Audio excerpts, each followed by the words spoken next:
Hey, what's up, Manuscript fans? This is going to be my honest review post-completion of Alan Wake 2 just recently, and having completed the first game not too long ago either.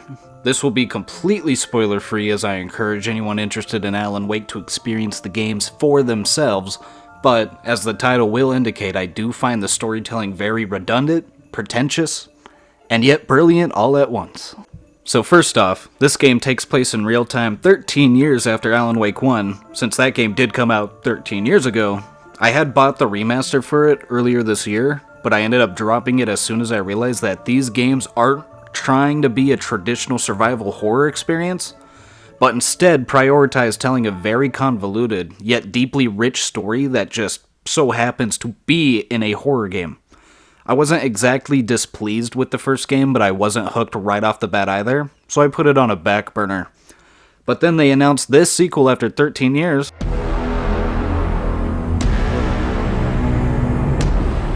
I almost felt obligated to go and finish the first game before this came out. I didn't get into it really until halfway through, when the characters finally seemed endearing, the story started getting interesting, and the combat was finally enjoyable for what it was. Good ending too, by the way. So, why am I talking about the first game so much? Well, not only just to explain that I'm not a typical fan of Alan Wake, but to also make the point that this game, the sequel, has improved on every single aspect of the first title. The characters and story hook you almost immediately. The combat does take a more traditional survival horror approach, and it works amazingly. And despite being a far bigger game than the first one, it somehow dragged on far less, left you starving for more and more. But I do need to point out that neither of these games are really that scary, like, at all. The first one was mostly a thriller with some atmosphere. This game definitely improved on this idea and creeps you out with an improved atmospheric tension, but it never capitalizes on it with a genuine scare. You know, you'll notice that while playing, it overuses one type of jump scare, and it's very cheap and loses its scare factor quickly. The Taken are back as the common grunt enemies, and they still don't inspire that much fear. But overall, the game doesn't need to be horrifying to immerse you in its premise, so it's fine. You know, Alan Wake 2 is definitely darker though, having actual gore and this existential realization on how this power of the Cauldron Lake can ruin people's lives, and how dangerous the power is being in Alan's hands. Now, I played the first game alone, but this time around I wanted to play with a friend because this game advertised two different distinct protagonists, Saga Anderson, and of course, the cryptic writer man himself. At a certain point of progression, you're allowed to switch between the two and play their segments in whichever order you please, and it works great! And amazingly, despite the convolution, you really didn't have to play the first one to enjoy this one. You know, it especially helped that I was able to fill in the blanks that my friend otherwise would not get, you know, such as the references to the first game. Again, no spoilers, but as you would expect, there's plenty of references to the first title, characters return in unexpected ways, and Bright Falls is back and mostly open world for you to explore.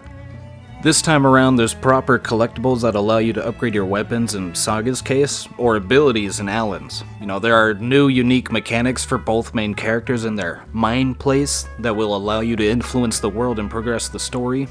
The exploration feels far more rewarding, and you will feel inclined to do so regardless because this game is jaw-dropping gorgeous. One of the best looking games visually I've ever played.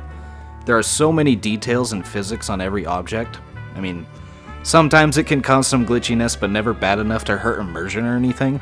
And you can no longer jump around though, like in the first game, but sprinting no longer has that annoying, short-ass stamina time, and while you do have a car to travel between areas, you cannot casually drive it around anymore and run overtaken, unfortunately.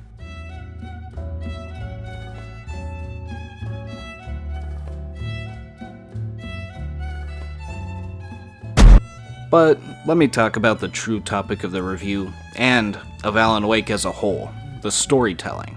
You know, this is going to be kinda tricky while not spoiling anything, but firstly, just like the first game, this game is trying to be a love letter to Stephen King and all horror authors in general, but unlike the first game, this one is connected to Remedy Entertainment's other titles such as Quantum Break and Control.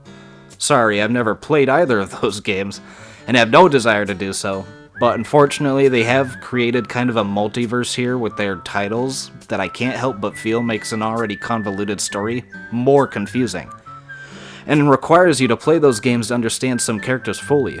You know, I'm not a fan of this, to be honest, but it doesn't take away from Alan Wake's story as a whole. One of the most interesting characters in the game, kind of a villain, kind of not, is Mr. Door.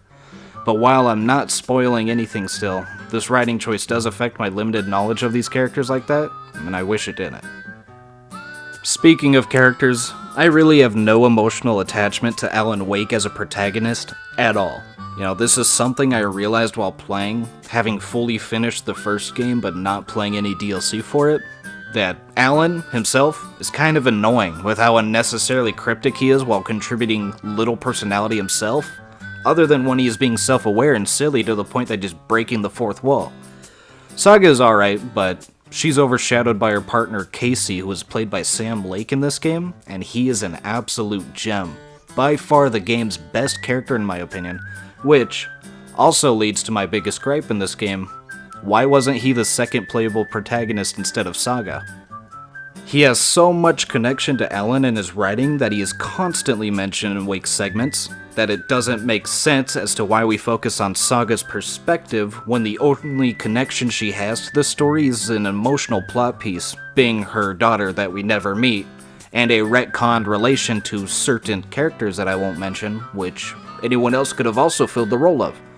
Casey in comparison is so significant, and him being the protagonist, you know, the second one, would have added so much more weight and intrigue to specific scenes throughout the game, but whatever, you know, I didn't make the game. Overall, the writing is very similar to the first game style. You get bits and pieces, random characters have this esoteric knowledge on things that they shouldn't, there's Deus Ex Machina moments, Alan keeps fucking things up because he just can't stop writing. And it's wrapped up in this very redundant premise that repeats itself over and over and tries to hammer the nail into your head while also keeping you completely in the dark. It's frustrating when you want more of a specific aspect of the story, and instead you get a pretentious, abstract narrative that the game pretends is an answer, instead of real development. And then, at times, the game just fully throws away any and all seriousness and acts like a comedy show in the otherwise dark setting, which honestly is pretty funny. And you know what? Despite my negative tone and overall frustration, it's an amazingly brilliant game. Even my friend and I, who aren't big fans of this type of writing style, were hooked, completely binging the game when we started getting into it. I can't even imagine being an original fan of the first game and getting this gem of a sequel. One of the most unique experiences you can have in gaming, more so than the first one I would say. Sporting another beautiful OST with some amazing talent. If you even remotely like the first title, you will love Alan Wake 2. Incredibly fun overall, with an apparent amount of love and passion put into it by the devs and actors. I know most people felt disappointed with the ending, but having just beat the first game recently, it felt very par for the course to me. A pretentiously cryptic Alan Wake ending that's self-aware of what it's doing, but will most likely follow through on its DLC, or even another sequel. Hopefully, we don't have to wait another 13 years for it.